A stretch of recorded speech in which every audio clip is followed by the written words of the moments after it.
Panitia Pemilihan Kecamatan Kemang, Kabupaten Bogor, Kamis pagi melantik 2.051 petugas KPPS untuk pemilihan umum pemilu 2024 yang bertempat di Aula GOR Dinas Perhubungan Desa Pabuaran, Kecamatan Kemang, Kabupaten Bogor. Acara pelantikan petugas KPPS yang dilaksanakan secara serentak oleh Komisi Pemilihan Umum KPU Kabupaten Bogor dihadiri Muspika Kecamatan, Panwaslu Kecamatan, para kepala desa dan tamu undangan lainnya. Dilanjutkan dengan aksi penanaman pohon di area GOR.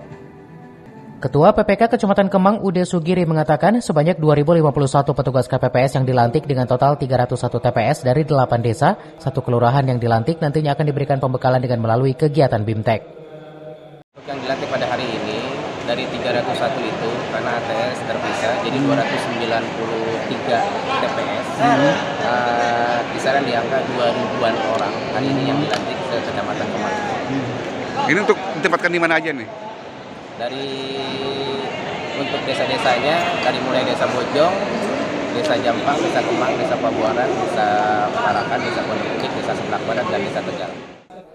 Ketua PPK berharap petugas KPPS yang sudah dilantik bisa bekerja tupoksinya sebagai petugas KPPS dan pelaksanaan pemilu bisa berjalan lancar, aman, dan damai. Dari Kemang, Kabupaten Bogor, Suhanda Abriji melaporkan.